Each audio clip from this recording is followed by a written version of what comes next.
Hello and welcome to Rev Sports. We're back with some T20I action. The last match between India and New Zealand in the T20I series.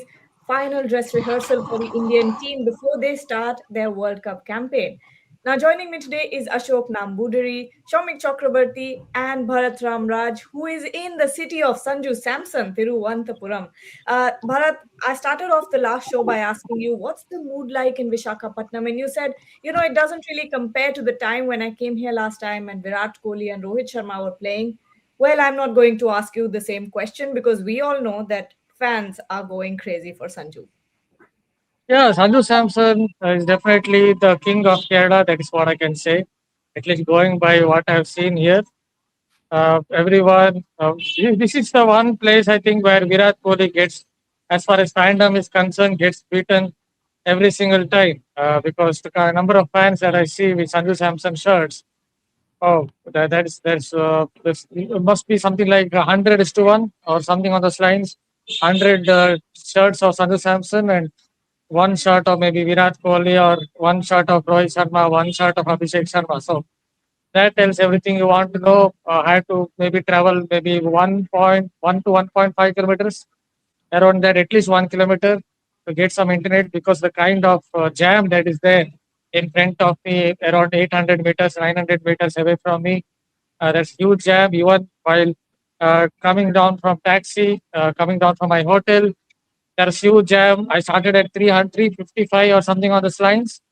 It should have taken me 40 minutes, but actually it took the taxi driver 75 minutes. So that is something about the traffic jam. And I started at 3:55 p.m. If in case I had started at 4:30 p.m., there's a decent chance that I still would have been on the road. And yeah, Gargi would have got maybe a little bit frustrated. That where is our Bharat? I'm Definitely. just joking. I'm not trying to say something offensive. Just trying to joke. But that tells something about the kind of fandom that you see in Sanju Samson for Sanju Samson. There's a huge banner here. Even if someone like a giant from the land of Gulliver travels comes and stands in front of that banner, you would feel that is a little bit of a Lilliput because that much huge the banner is about of Sanju Samson, and I think that basically encapsulates everything you want to know about or exemplifies everything you want to know about Sanju Samson and the fandom. Ashok, I mean, this is crazy the kind of craze that there is for Sanju Samson here because we saw that video of Surya Kumar Yadav as well that BCCI posted and Surya Kumar Yadav in that airport. Have you seen it? Yes, Have you yes. seen Where it? he says, please clear the way, Cheta. Yes, it's his city. We're landing in his city, but tonight is going to be one of the final auditions for Sanju Samson. It gets serious for Sanju Samson from here because really, when you look at his opposition, it or his competitor, it is Ishan Kishan who is in the form of his life.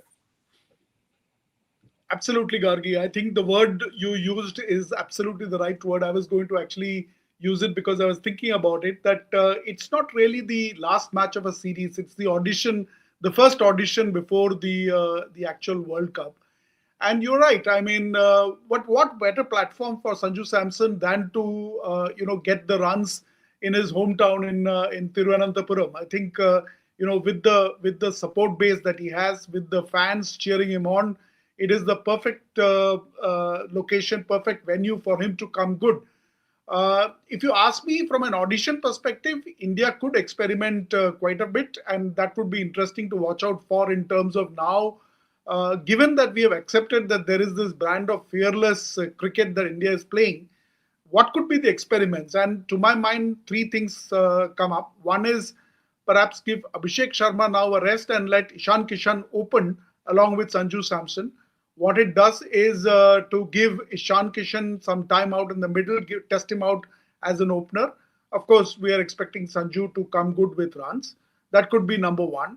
The other one could be that Akshar Patel, I'm hoping that I think batting coach Sitanshu Kotak said that he's most likely, very likely to play, and I'm hoping that he will be able to come back and play. So that would be the other thing that I would be looking at. And perhaps it's time to bring back Varun Chakravarti and give him that chance to get his arm over because now with less than 10 days to go. It's important that all the people who are going to be in the final playing 11 get a chance out there.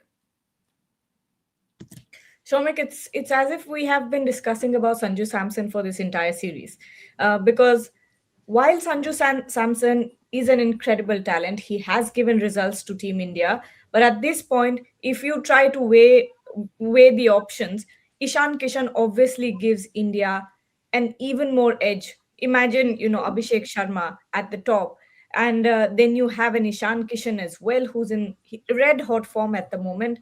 Will the management be tempted to get in Ishan Kishan if Sanju does not perform tonight as well?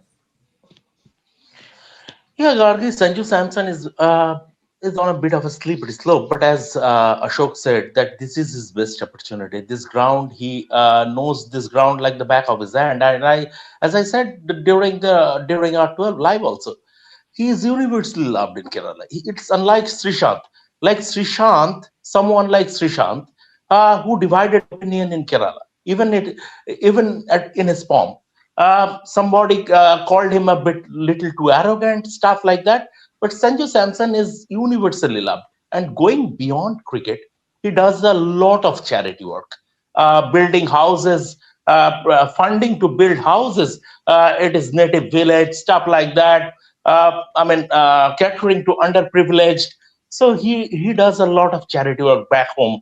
So from that point of view, Sanju Samson and the entire city, or rather entire Kerala, and even I bumped into a tweet or a reaction, not a tweet, from Dr. Shashi Tharoor, who is also from Kerala, and Dr. Tharoor said, "I'm very excited to see how Sanju performs, and all the best to him."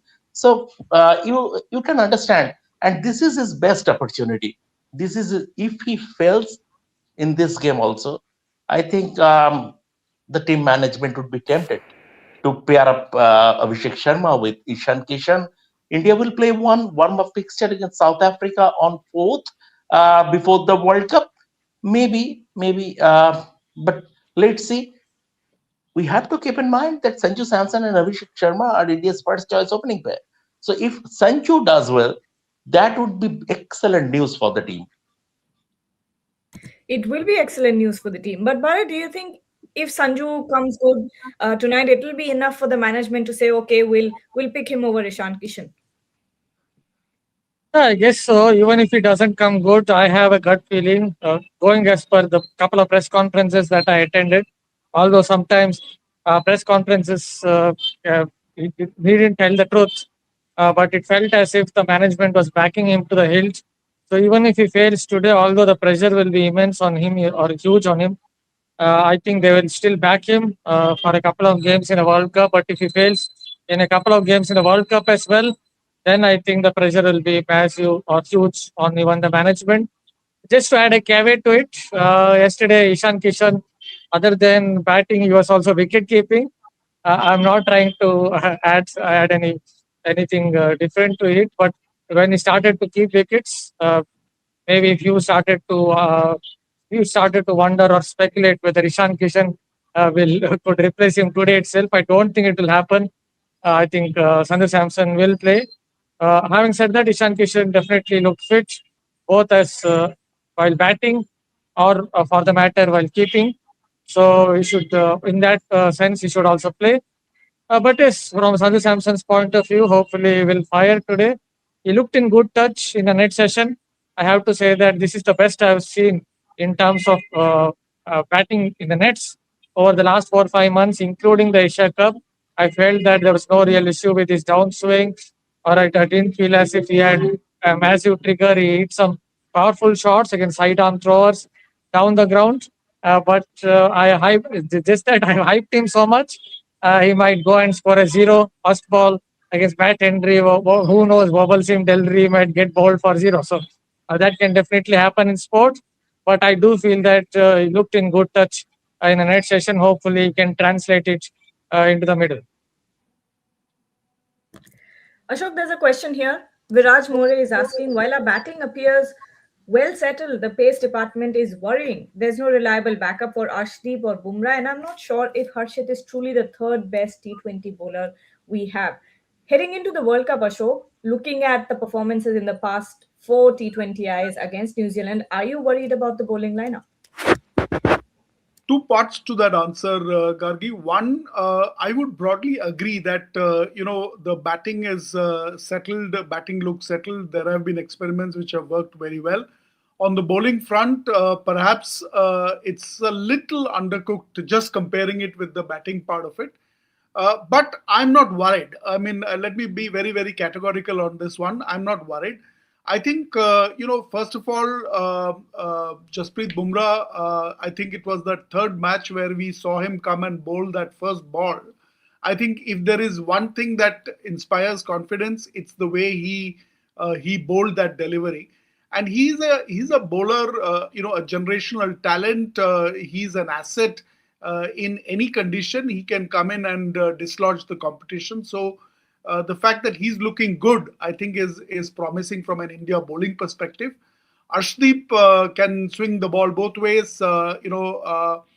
He's also been looking good. The combination, when you put Arshdeep and Bumrah together in the power play overs, they are able to get in the maximum number of wickets. So that augurs well. The other reason why I'm not worried is that I think what we have seen in the last 3 or 4 matches is both Hardik Pandya and Shivam Dube coming in and bowling those middle overs and doing extremely well. I think Shivam Dube has been exceptionally good in terms of not just his batting prowess that we saw in the last match, but also coming good with the ball. And I think, therefore, and then with the spinners, we have Varun Chakravarti. If Akshar is fit and ready, then Akshar is good to go. So I think if you really look at it, from a T20 perspective, you basically need clarity in terms of who's going to come in and deal with the power play overs, who's going to be bowling the middle overs, how do you space it out, and do you have flexibility? Do you have, by flexibility, I mean, for example, you have Akshar who can come in the power play overs and bowl an over or two. So you've got flexibility, you've got lethal ability to get wickets, and you've got, the middle overs bowlers looking in good form. So no reason to be worried, really. Can I Shomik, just add your a small point? Just a small point to it. See, what I would say is in Indian conditions, in Sri Lankan conditions, it is about your spin bowling prowess. So considering that, I think India have a really good spin attack. I think I genuinely believe Varun Chakravarti is the best spinner going around because of the kind of bounce that he's getting and because of the pace at which he bowls. Just leave alone the fact that he has a deceptive googly, he has a deceptive leg break and all that, but he's someone who's getting a lot of bounce.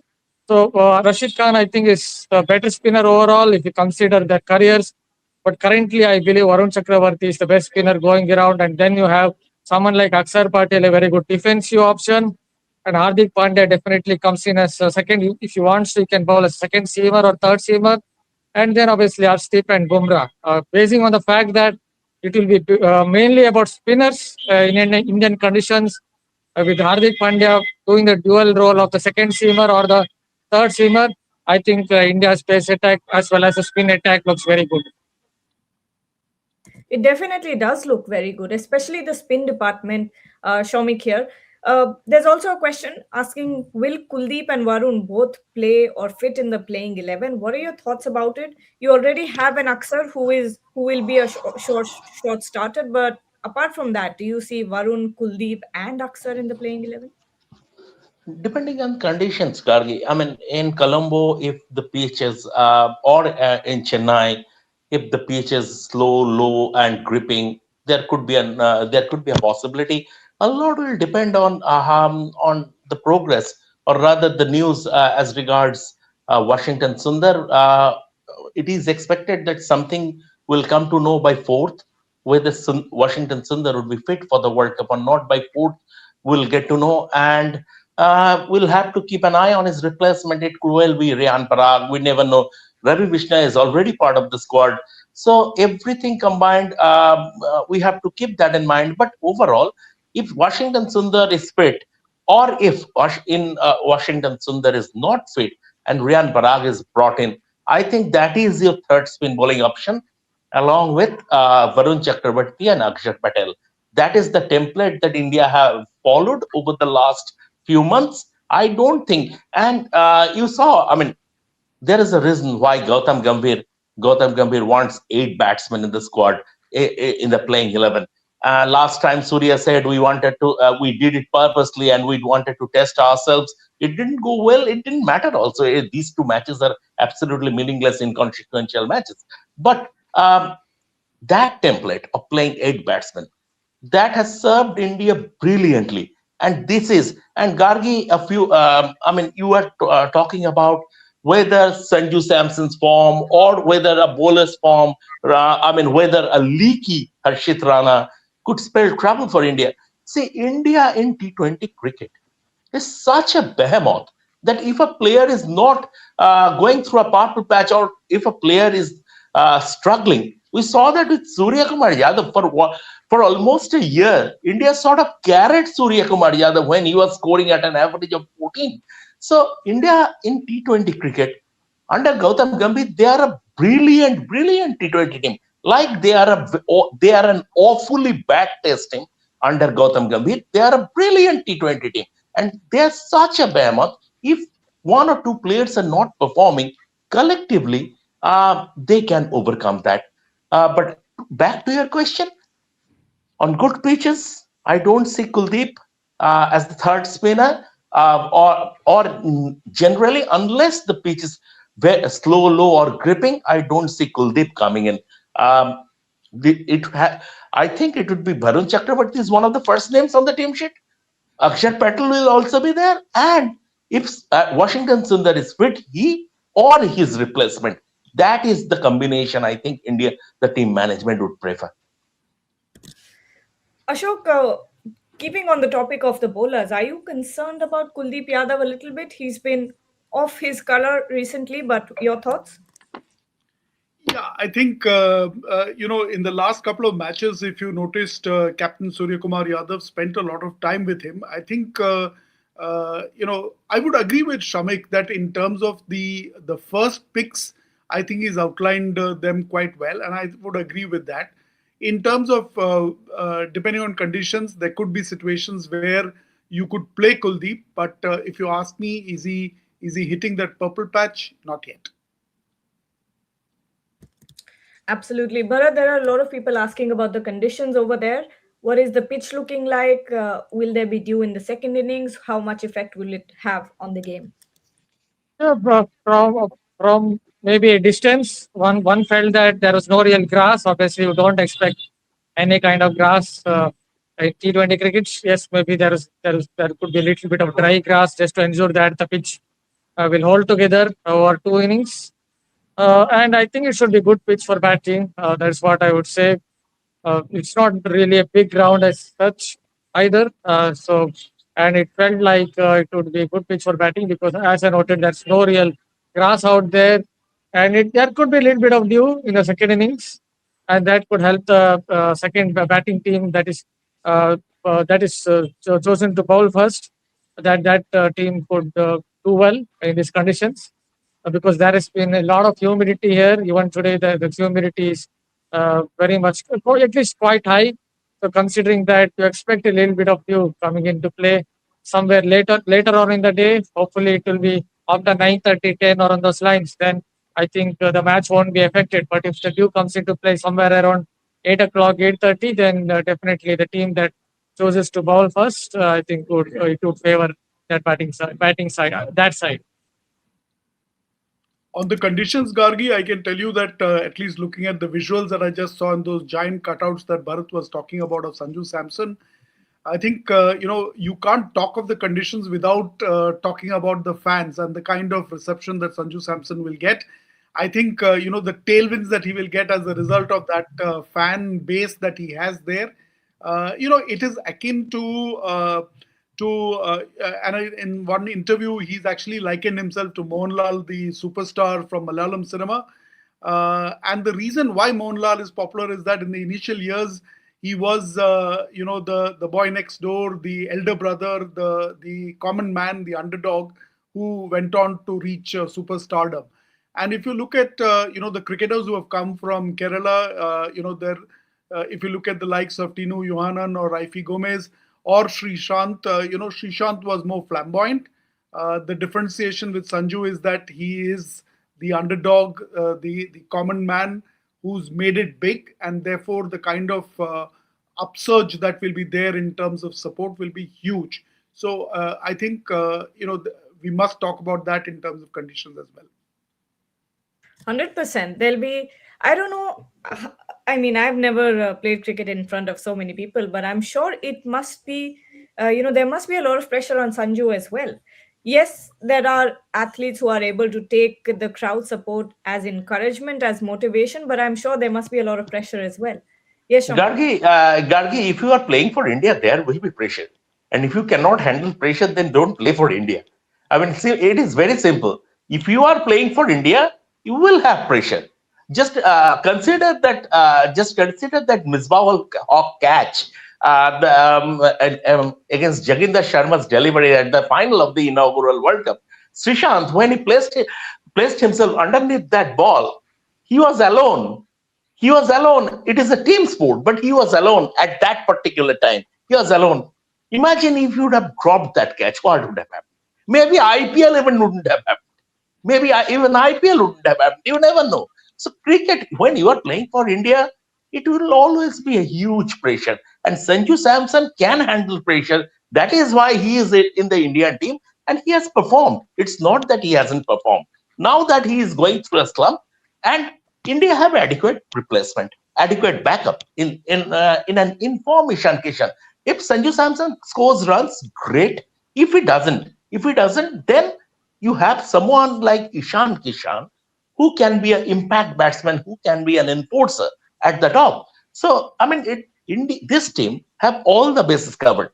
When the team selection happened, that World Cup team selection happened, after that, the press conference was over, and I came down at the lobby, and one selector was, someone whom I know. We exchanged pleasantries, and I asked him that, see, maybe the resources you have, you could name two equally strong teams. I said, yes, jisko bhi lega, whatever team we put out, that would be a gun team. So I told him, yes, isn't it a bit challenging from the selector's perspective to have such an embarrassment of riches? And he said, and this is off the record conversation. Nothing, I didn't write a single word because it is off the record private conversation. And he said, it's always good to have an embarrassment of riches rather than not having an option at all. So it's great. It's a win-win situation for Indian cricket that we have someone like Ishan Kishan as Sanju Samson's replacement or backup. If Sanju fires, brilliant. If he doesn't, we have Ishan Kishan. Bharat, we're also hearing that Pat Cummins has been ruled out of the T20 World Cup. Fitmonk here is saying, good news for many teams, including us. How do you think this affects Australia at this moment and the rest of Not the rest of such the a big teams? player in T20 cricket. I don't think in T20 cricket is that big a player. Yes, as a captain of Sunrisers Hyderabad in 2024 IPL or whatever, he did really well.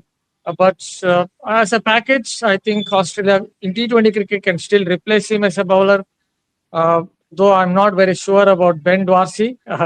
I've never been really sure about him, but he still brings that left arm angle. In Test cricket, Pat Cummins is huge, and that is where I think you have to give it to Mitchell Stark for the way he stepped up in the 2025-26 Ashes. He's developed a couple of weapons, including that double seam delivery, which I think helped him big time. But in T20 cricket, I'm not very sure Pat Cummins is that passive, although you have to also add the fact that lower down the order, Pat Cummins can come in and get you 20 of 5 balls or 20 of 6 balls. And that I think also could have helped Australia. Yes, Australia will miss him, but I think they can still somehow replace him in T20 crickets because I think among the three formats, I genuinely believe this is least favored or worst format of the three. All right, let's take some more comments here. Vaibhav Taragi is saying, honestly, in the group stage of the World Cup, who is opening with Abhishek does not matter, as all the opponents are minnows. Pakistan can provide a bit of fight. That's it. Ashok, your thoughts when it comes to this? No, I don't really agree with that. I think, look, the whole brand of fearless cricket, structured fearless cricket, if I could call it that way, that India is playing, is not predicated on one player. It's not predicated on a certain way in which it will play out. It is structured in the sense that you've got enough firepower to react to conditions as they change, and in a T20 format, things will change. We've also seen that in the past we've spoken about how fickle this format can be, and it is very possible that on a given day, given the right conditions, a couple of overs, in the Asia Cup we saw that 2 or 3 overs can actually change the course of a game, and at this level of cricket, it is quite possible that some of the nations are able uh, to create that kind of an impact, and therefore one needs to be ready, and which is why we are calling all these matches as preparations for the World Cup. Preparation, not just in terms of getting people amidst form and runs, but being able to kind of adapt to variable situations and seeing what kind of reactions can be done. And so it's important in terms of, otherwise why would you even fuss about a playing 11? Why would you fuss about the batting order, right? So these are important questions, and depending on the opposition, depending on the conditions, you need to make those choices, and you need to be able to then get all your teams ready so that you can make those choices in an informed manner. I think it's important not to take any team lightly, but to play your brand fearlessly. Gargi, if you may allow to be a bit anecdotal, um, T20 cricket in India was still in its infancy back then, and Mahendra Singh Dhoni just became the captain of the T20 side.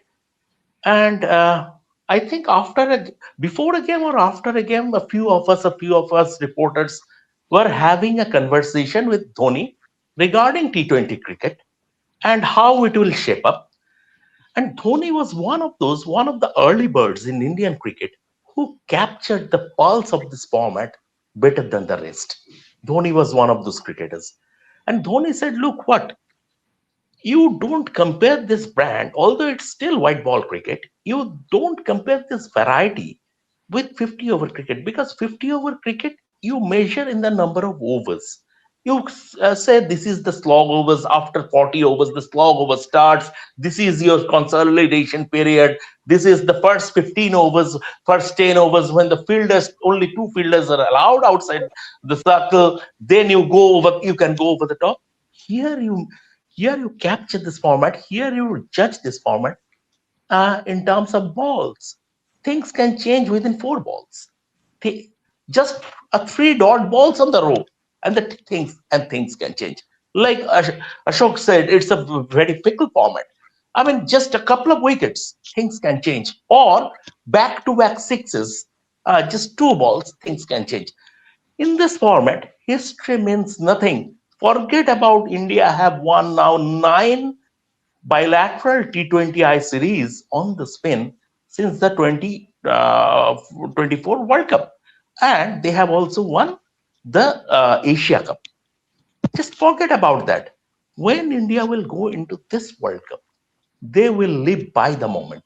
It's not about what they have done in the past. History means nothing, momentum means nothing. It's about the 3 hours, that particular 3 hour evening show. How do you do during those 3 hours? That 3 hour evening show is very important in this format.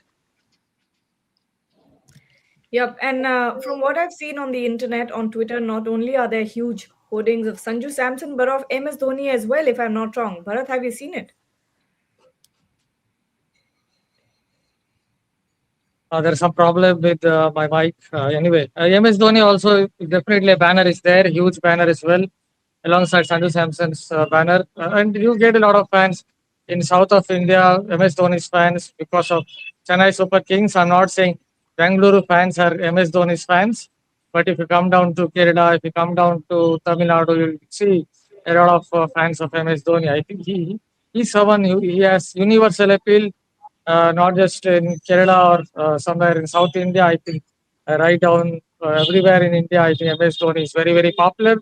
But in southern part of India, I think is even more popular, barring Bangalore, where I think Virat Kohli will beat him down. Okay. There's a question here. True Wicket is asking, India need to settle all questions regarding the 11 associates can't be taken lightly. Ashok, at this point, what are the associate nations that you think are a threat to Team India? So this is in direct contrast to the question earlier, right? And therefore, what I said holds true, which is that you need to take countries strongly, and then make sure that you are able to hold on to your particular brand of cricket that you're going to play. I think the first part, definitely India needs to settle all the questions. Ideally speaking, we have only one or two questions to really answer at this point of time. In fact, if Sanju Samson is able to get those runs going, I think we are in a good space. And like I said, I would like to see Akshar Patel come in and bowl some overs. I think on its given day, any country really can create an upset. So difficult to pick one. But if I had to look at one team, I would pick up Afghanistan actually as a nation that could, on its own day, create a disruption. But like I said, I don't want to pinpoint anyone. I think anybody could change the course of a game in the space of a couple of overs. Can I just add a small point, because afterwards I think I have to leave because it is very far away, on associate nations. And that is, I think India has a fabulous record against the associate nations in both 50 over and T20 World Cups. You can check it for yourself. I don't think they have lost to an associate nation since losing to Sri Lanka in 79 in World Cups. Maybe I'm wrong. I'm talking about associate nations, not talking about Bangladesh that India lost to in the 2007 World Cup. The one team that usually loses to associate nations, even though they're stronger than them, it is our good old England. They have lost to Netherlands, they have lost to Ireland, they have lost to quite a few nations, associate nations. I don't think India will lose to an associate nation if you look at their almost clean slate record against them.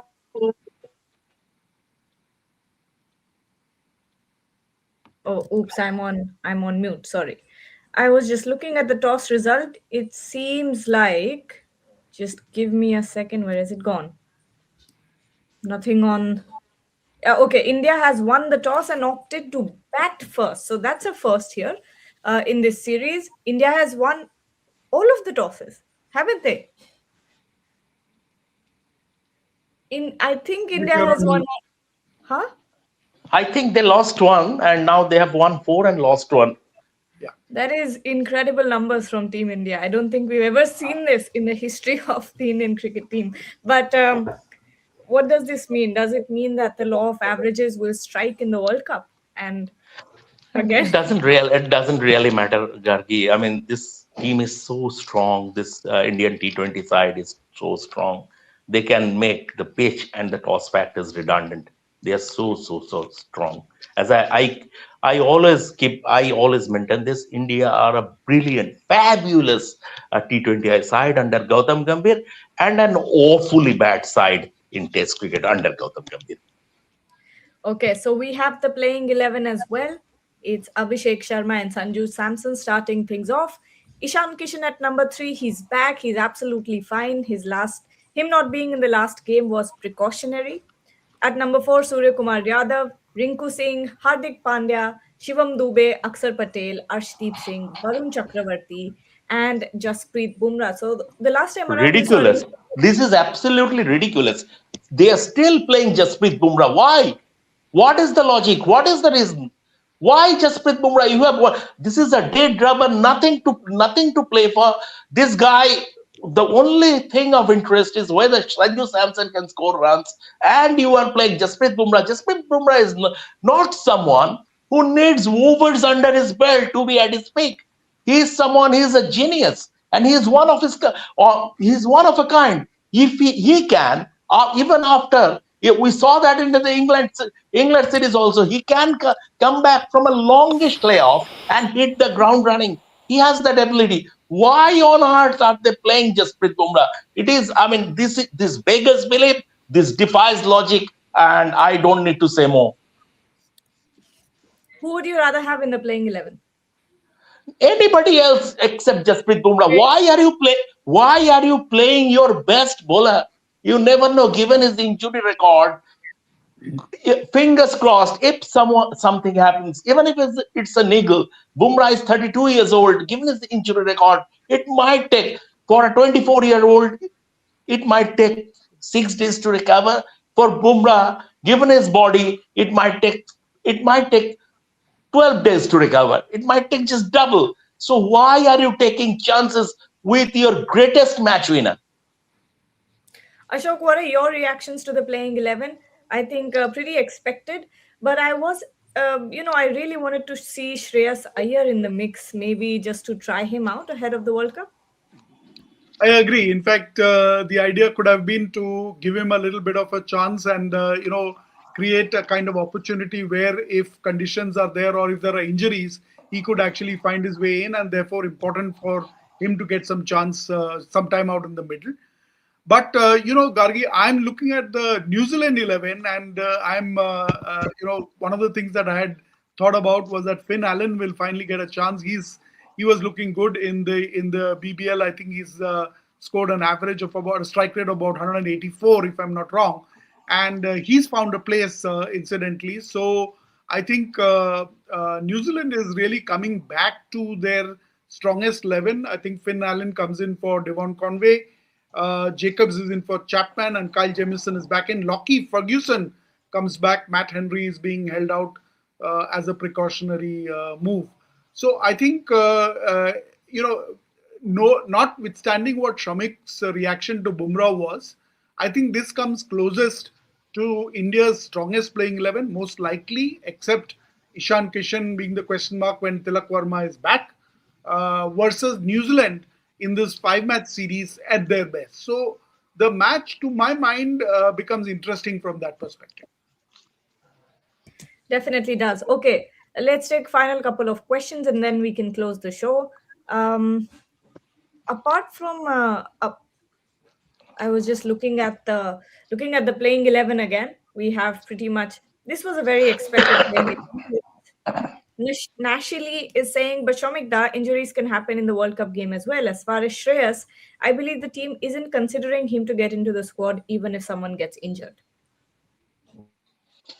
Yes, first the Shreyas thing. Shreyas Iyer is not in the World Cup scheme of things at this moment in time. Otherwise, they would have played him at least in one of those games. It's clear that he is not in the World Cup scheme of things. Yes, injuries can happen, like we saw Hardik Pandya picked up that injury, and which eventually proved very, very costly at the 2023 World Cup in the final, especially when KL Rahul got stuck. If Hardik were there, he could have swung the momentum in India's favor. That didn't happen. That can happen, but that's pure bad luck. But why are you, knowing that Jasprit Bumrah needs workload management? We have spoken a lot. A lot of column inches have been gobbled up discussing about Jasprit Bumrah's workload, Jasprit Bumrah's fitness, and if we see his injury record, why are you taking chances? There is no point. If it happens during a game at the World Cup, that's pure bad luck. You cannot do anything about that, and you have the wherewithal to overcome it, like you showed in a different format at the Champions Trophy, where Bumrah was not there, but Shami led from the front, and collectively India were superb. So India still will have the wherewithal to get over that. But before that, in an inconsequential game, why are you playing him? And why are you, taking the risks? This move is fraught with risks, and which could have been avoided. This is my point, simply. All right, then. Let's take some predictions and then close the show. Ashok, what are your predictions? Let's do it in fractions. You in fraction, Gargi. Fine. That would be the signing off. Ashok, me, and you. So let me go with the flow. 82.54 and 21.32. Does that meet the criteria, Shamik? Absolutely. Yeah, I would go like 79.8 and 20.2. 79.8, 20.2 in favor of India. And Gargi, you can't take these two numbers. Okay. No, mine is 92.5 in Uh-huh. favor of India and Huh? 7.5 in favor of New Zealand. Brilliant. I I shall not reveal that I did the math before I actually came to this conclusion.